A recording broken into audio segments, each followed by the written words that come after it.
ఎట్టి పరిస్థితుల్లో రాజా ఈ 60 మందిలో ఒకరిని పెండ్లు చేసుకోవాలా? Our film Akkadamai Ikkadabbai is streaming now on ETV Win app. Download and subscribe to ETV Win app.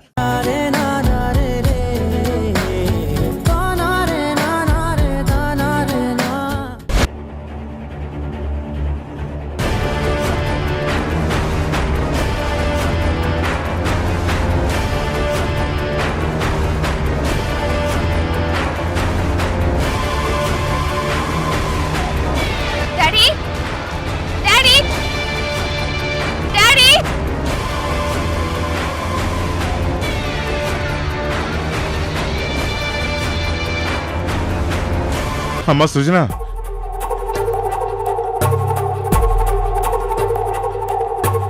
సృజన వచ్చేసావమ్మా సృజన. నాకు తెలుసమ్మా నువ్వు నాకు దూరంగా ఉండలేవని. తారా వాళ్ళ ఇంటికి నువ్వు వెళ్ళిపోతే నా కూతురు నన్ను వదిలేసి వెళ్ళిపోయింది అనుకున్నాను. కానీ నా బంగారు తల్లివి. ఈ తండ్రికి దూరంగా ఉండడం తెలియదని నాకు తెలుసు. కానీ మీరిలా ప్రవర్తిస్తారని నాకు తెలియదు డాడీ. మీ మనసులో ఇంత స్వార్థం ఉంటుందని నేను అసలు ఊహించలేకపోయాను. నా ప్రేమని మీరు మరీ ఇంత చిన్న చూపు చూస్తారని నేను తెలుసుకోలేకపోయాను. ఏం మాట్లాడుతున్నావమ్మా? నువ్వు ఇంటి నుంచి వెళ్ళిపోయినందుకు నేను ఎంత బాధపడుతున్నానో నాకే తెలుసు. అలాంటిది నువ్వు ఇలా మాట్లాడుతుంటే నాకు చాలా ఆశ్చర్యంగా ఉంది. ఇంకా నటించకండి డాడీ. మీరేంటో నాకు తెలిసిపోయింది. ఇన్నాళ్ళు మీరు గొప్పవాళ్ళు అనుకున్నాను. నా తండ్రికి నా మాట అంటే ఎంతో విలువ ఉంది అనుకున్నాను.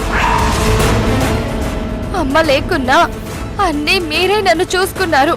కానీ మీరే ఈరోజు ఇలాంటి పని చేశారని తెలిసేసరికి అసలు మీ మొహం చూడాలంటేనే. ఇంకా చాలు సూచన. నువ్వేం మాట్లాడుతున్నావో నాకు అర్థం కావటం లేదు. ఏంటి సృజన ఇది? బావగారితో ఇలాగైనా మాట్లాడేది?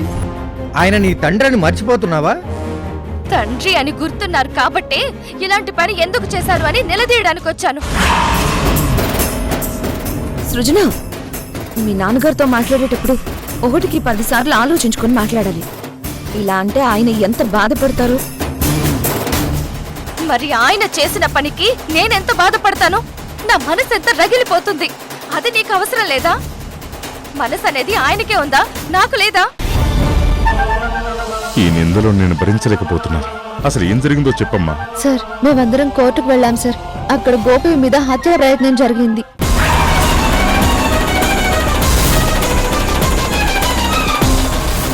ఏంటి?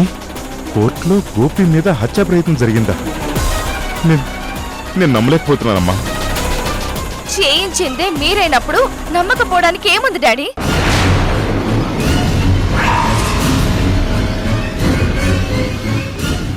సృజన, ఏం మాట్లాడుతున్నావు సృజన? నేను గోపిని చంపించాలనుకోవడం ఏంటి? ఆ అవసరం నాకే ఉంది. మీకే ఉంది డాడీ. గోపిని చంపించాల్సిన అవసరం ఎవ్వరికీ లేదు. కేవలం మీకే ఉంది. ఎందుకంటే నన్ను ప్రేమించాడు కదా, దాంతో మీరు గోపి మీద కోపాన్ని పెంచుకున్నారు.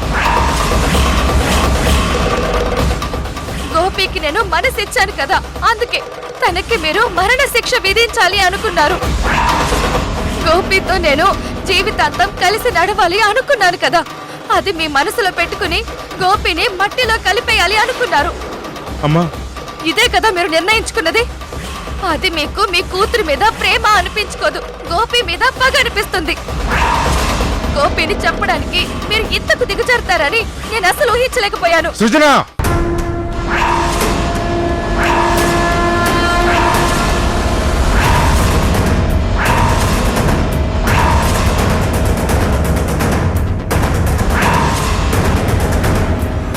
చూడు సృజన, నేను గోపిని ప్రేమిస్తున్నాను డాడీ అంటే నీ మాటకి విలువిచ్చి గోపికి నీకు పెళ్లి చేయాలనుకున్నాను. కానీ గోపి నేరస్తుడని తెలిసాక నా కూతురు జీవితం పాడుకోకూడదని నిర్ణయించుకున్నాను. కానీ అప్పటికే గోపితో నువ్వు తొందరపడ్డావు. అయినా సరే నేను నిన్ను గుండెల్లో పెట్టుకుని చూసుకున్నాను. నిన్ను నిందించలేదు.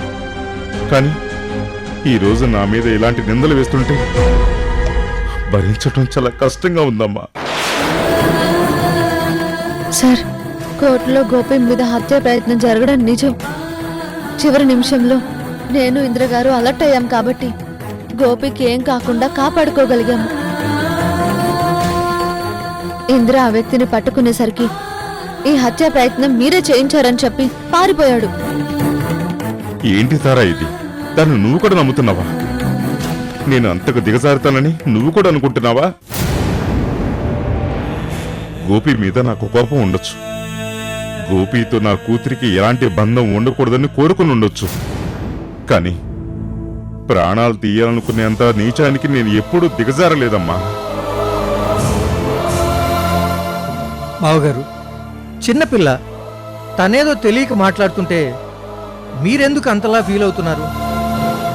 చూడు సృజన, మీ నాన్నగారిని బాధ పెట్టే మాటలు నువ్వు మాట్లాడడం కరెక్ట్ కాదు. నేను ప్రేమించిన వాడిని చంపాలి అనుకోవడం ఆయన కూడా కరెక్ట్ కాదు.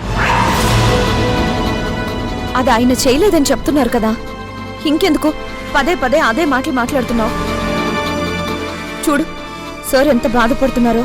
అవును, మీరందరూ ఆయన మనుషులే కదా, అందుకే ఆయన వైపే మాట్లాడతారు. కానీ ఇక్కడ గోపిని ప్రేమించిన మనిషిని నేను, గోపిని ప్రాణం కన్నా ఎక్కువగా చూసుకుంటున్న మనిషిని నేను. అలాంటి నా గోపి ప్రాణాలు తీయాల్సిన అవసరం ఈయనకి తప్ప ఇంకెవ్వరికీ లేదన్న సంగతి నాకు తెలుసు. అందుకే ఈ ఇంట్లో ఉండాలంటే చిరాగ్గా ఉంది. ఇన్ని రోజులు నాకు శత్రువులు బయటున్నారేమో అనుకున్నాను. తారా ఇంట్లో కొన్ని రోజులుండి మళ్ళీ నా ఇంటికి నేను వచ్చేయాలి అనుకున్నాను. కానీ అసలు ఈ ఇంట్లో నా వాళ్ళంటూ నాకు ఎవరూ లేరని ఇప్పుడే అర్థమైంది. చివరికి నా తండ్రి నా ప్రేమకి నాకు శత్రువుగా మారిపోయారని పూర్తిగా తెలిసిపోయింది. ఇంక ఈ ఇంట్లో నేను ఒక్క నిమిషం కూడా ఉండలేను. ఈ నీడలో ఒక్క నిమిషం కూడా గడపలేను. అమ్మ సృజన, తారా, నీకు దండం పెడతాను. నన్ను నీతో మీ ఇంటికి తీసుకెళ్ళిపో. నేను శాశ్వతంగా అక్కడే ఉంటాను. నా గోపి ఎప్పుడు బయటకు వస్తాడో అప్పుడు నా గోపితో కలిసి నేను బ్రతుకుతాను, కానీ ఈ ఇంటికి మాత్రం రాను. అమ్మా సృజన, అలా మాట్లాడకమ్మా. నిన్ను చూడకుండా నీతో మాట్లాడకుండా నేను ఉండలేనమ్మా. నువ్వు వెళ్ళిపోవాలని నిర్ణయించుకోకు, దయచేసి ఆగమ్మా. నీ తండ్రి ఎలాంటి తప్పు చేయలేదమ్మా, నా మాట నమ్మమ్మా. ఇంక చాలు డాడీ.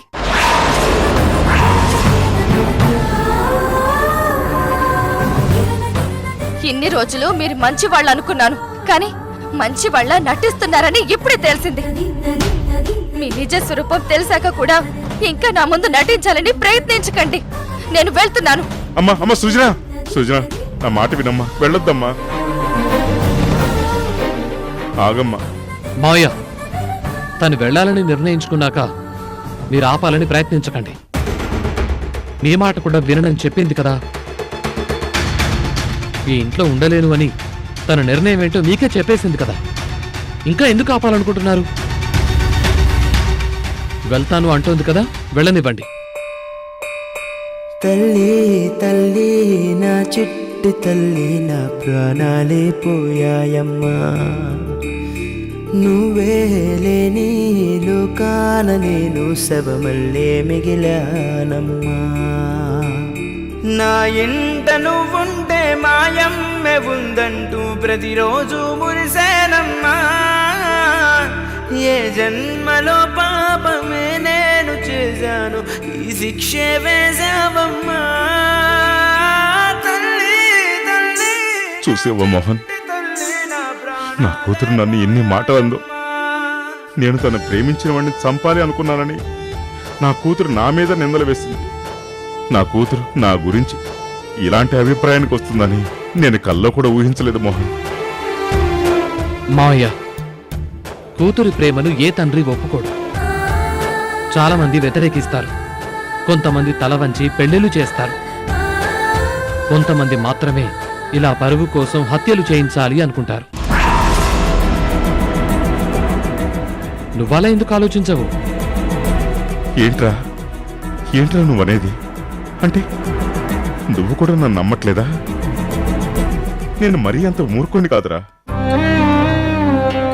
నా కూతురు బాగుండాలని కోరుకుంటాను, కానీ ఒకరి ప్రాణం తీయాలని నేను ఎప్పటికీ అనుకోను.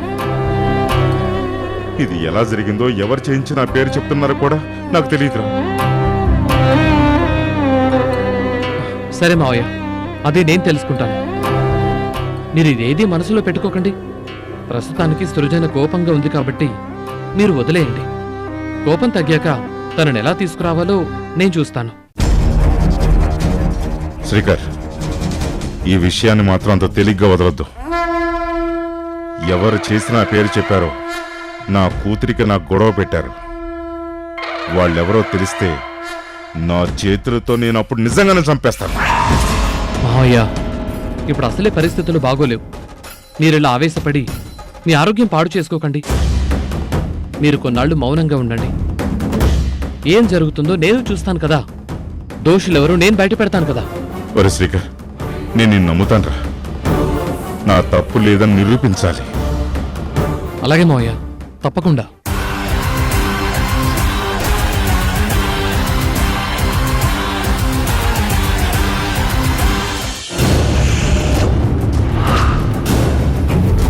గొర్రె కసాయివాణ్ణి నమ్మడం అంటే ఏంటో అనుకున్నాను. ఇదే. వీడు అమాయకమైన మొహంతో మా బావను కూడా నమ్మించేశాడు. చేసిందంతా చేసి నిందా నిజాన్ని నిరూపిస్తాను అంటున్నాడు. మా పిచ్చి బావ వీడి మాటలు నమ్మేశాడు. ఇక ఈ కథ కంచికే.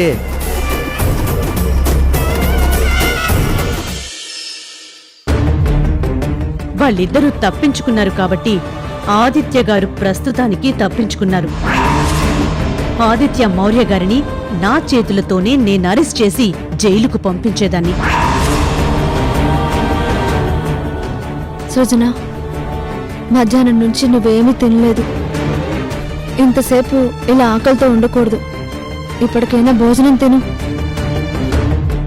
వద్దు తారా, నాకు ఆకలి చచ్చిపోయింది. ఇంకా నేను చావడమే మిగిలింది. నేను కూడా పోతే మా డాడీ ప్రశాంతంగా ఉంటారు. ఏం మాట్లాడుతున్నావు సృజన? నీకు జన్మనిచ్చిన వ్యక్తి, నీ జీవితం బాగుండాలని కోరుకునే వ్యక్తి, అలాంటి తండ్రి గురించి నువ్వు ఇలా మాట్లాడొచ్చా? నేను మా డాడీని ఒక్క మాట అంటే నీకు ఇంత కోపం వచ్చింది కదా. మరి మా డాడీ చేసిన పనికి నాకెంత కోపంగా ఉంటుందో తెలుసా? ఒకప్పుడు ఆయన ప్రాణాల్ని కాపాడవేనా గోపి చేసిన తప్పు? అవన్నీ మర్చిపోయి ఈ రోజు గోపిని చంపించాలని చూస్తారా? చూడు సృజన, మధ్యాహ్నం నువ్వు కోపంలో ఉన్నావు. నీకేం చెప్పినా అర్థం కాదు కాబట్టి నేను అక్కడేం మాట్లాడలేదు. కానీ ఒక్కటి ఆలోచించు. మీ డాడీ ఒకరికి మంచి చేసేవారే, ఒకరికి సహాయం చేసేవారే కానీ ప్రాణాలు తీసేవారు కాదు. అదే నిజమైతే నన్ను హాస్పిటల్కి తీసుకెళ్లి అబార్షన్ చేయించాలని ఎందుకు చూస్తారు? గోపి రూపం నీ కడుపులో పెరగడం ఇష్టం లేదు కాబట్టి ఆ రోజు అలాంటి నిర్ణయం తీసుకోవచ్చు. కానీ తర్వాత ఆయన నిర్ణయం మార్చుకున్నారు. అలాంటి మనిషి గోపిని చంపాలనుకుంటారని నేను కూడా నమ్మలేకపోతున్నాను. మరి ఈ రోజు కోర్టులో జరిగింది అబద్ధం అంటావా, కల అనుకోమంటావా? కళ్ళ ముందు జరిగింది కూడా కనికట్టే అని చెప్తావా? సృజన, మన కళ్ళ ముందు జరిగింది నిజమే, కానీ మనం తెలుసుకునేది మాత్రం నిజం కాదు. మనకి తెలియకుండా ఇంకేదో జరుగుతుందని నాకు అనుమానంగా ఉంది. అదేంటో తెలుసుకోవాలి. అనవసరంగా నువ్వు మీ డాడీ మీద మాత్రం కోపాన్ని పెంచుకోకు. నీకు మా డాడీ మీద అభిమానం ఉంది కాబట్టే నువ్విలా మాట్లాడుతున్నావు. కానీ గోపికి ఎప్పుడు ఏం జరుగుతుందోనని నేను భయపడుతున్నాను. ఏం కాదు, నువ్వు అనవసరంగా బాధపడకు. కూర్చో, కూర్చో.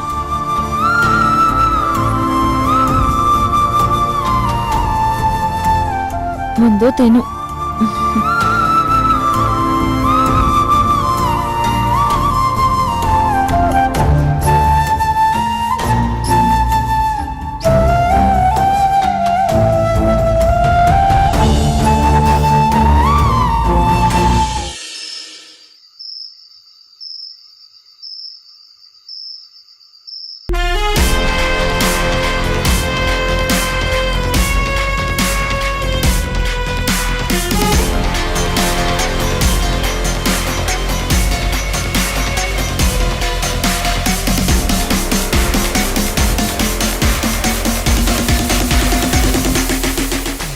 వీడు మామూలోడు కాదు, నాతోనే కాళ్ళు పట్టించుకుంటున్నాడు. మీ బావకే చెమటలు పట్టిస్తున్నాడు, ఇంక నువ్వెంత? మీరిద్దరూ మనసులో ఏమనుకుంటున్నారో నేను చెప్పనా? వీడు మామూలోడు కాదు, నాతోనే కాళ్ళు పట్టించుకుంటున్నాడు అనుకుంటున్నావు కదా బాబాయ్? అబ్బాయ్ అదేం లేదబ్బాయ్. ఆగు బాబాయ్, ఇంకా అత్త అనుకున్నది అయిపోలేదు. మీ బావకి చెమటలు పట్టిస్తున్నాడు, ఇంకా నువ్వెంత అని అనుకుంటున్నావు కదా అత్త? అమ్మ బాబోయ్, మనసులో అనుకున్నది నీకెలా తెలిసింది అల్లుడు? మనసులోనే కాదు, మీరు రేపు నా గురించి ఏమనుకుంటారో కూడా నేను ఈ రోజే చెప్పగలను. పిచ్చి పిచ్చి వేషాలు వేశారంటే గోపిలాగే మీరు కూడా జైలుకు వెళ్తారు. అదేంటబ్బాయ్ అంత మాట అనేసావు? ఆ గోపి అంటే ఇందిరా తమ్ముడిని చంపిన కేసులో జైలుకి వెళ్ళాడు, మేమెందుకు వెళ్తాం? అంతే కదా, అందులోనూ ఇందిర పగపట్టిన సింహంలాగా నా తమ్ముణ్ణి చంపిన వాడిని చంపేస్తాను అని వెతికి వెతికి గోపిని పట్టుకుంది. మేమే నేరం చేయలేదు కదా. అసలు గోపి హత్య చేశాడంటే మీరిద్దరూ నమ్మారా? పర్వాలేదు, మనం ముగ్గురమే కదా ఉన్నాం, మనస్ఫూర్తిగా మాట్లాడుకుందాం. మీరు నమ్మారా లేదా? ఒక మాటలో చెప్పండి. గోపి అమాయకుడు అల్లుడు, అలాంటివాడు. సాగదీయొద్దు, మ్యాటర్ చెప్పు.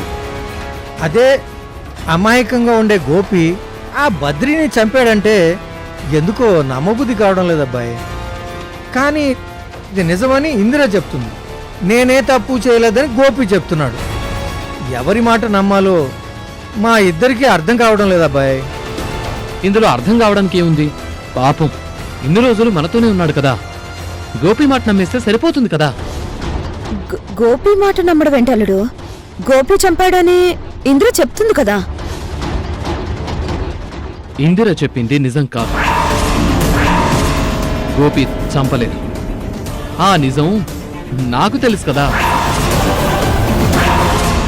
అబ్బాయి నీ పక్కన ఉంటే మండు టెండర్లో కూడా చలికి వణికిపోతున్నట్టు, -డిగ్రీలో కూడా మంటల్లో ఉన్నట్టు ఒళ్ళు కాలిపోయేలా చేస్తున్నావు అబ్బాయి. కుంభవృష్టిలా కురుస్తున్న వానలో కూడా ఒళ్ళు తడవకుండా నిలబడేలా చేస్తున్నావు. ఈ టెన్షన్ మేము తట్టుకోలేకపోతున్నాం. ఇప్పటికైనా నిజమేంటో చెప్పల్లుడు.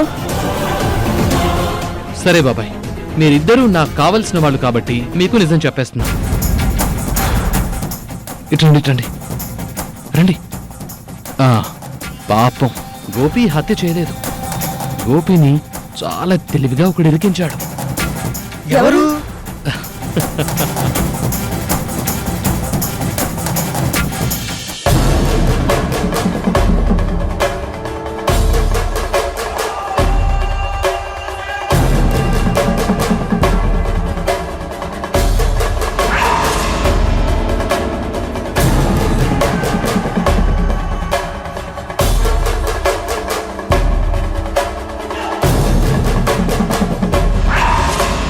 ఎందుకు మేడం భయపడుతున్నారు?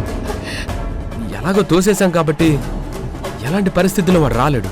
ఒక్క నిమిషం గుండె ఆగినట్టయింది గోపి. అయినా మనం ఇక్కడ ఏదో హ్యాపీగా ఉండడానికి వస్తే అలాంటి వాడు ఇక్కడ ఉంటాడని చెప్పి నేను అస్సలు ఊహించలేకపోయాను.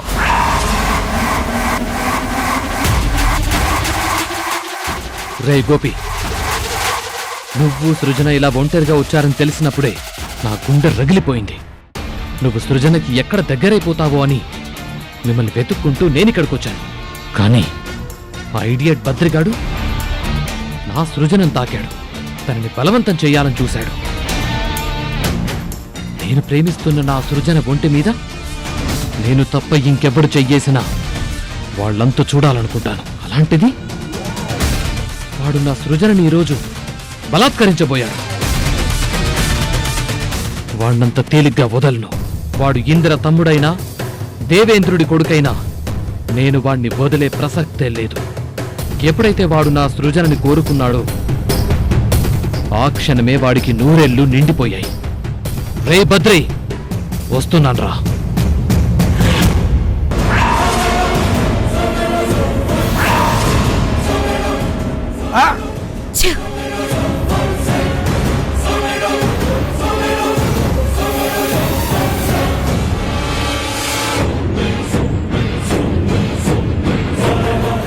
ఏంటి నేను చెప్తుంటే మీ ఇద్దరు గొంతులు ఎండిపోతున్నాయి? ఇప్పుడు నువ్వు చెప్పిన మాటకి నా ప్యాంట్ తడిసిపోయింది అబ్బాయి.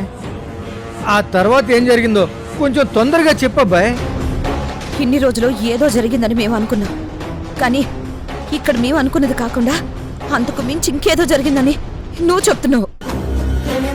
ఆ రాత్రి నువ్వు అక్కడికి వెళ్ళావా? అక్కడ జరిగిందంతా నువ్వు చూసావా? ఆదిత్య గారిని నేను చాలా దగ్గర నుంచి చూశాను. ఆయన ఇలాంటి పని చేశారంటే నాకెప్పటికీ నమ్మకం కలగట్లేదు. ఎక్కడో ఏదో జరిగింది. బాగా పేరు ప్రతిష్టలు ఉన్నవాళ్ళు కూడా పర్సనల్ విషయాల్లో కోపాలను పెంచుకొని నేరస్తులుగా మారతారు.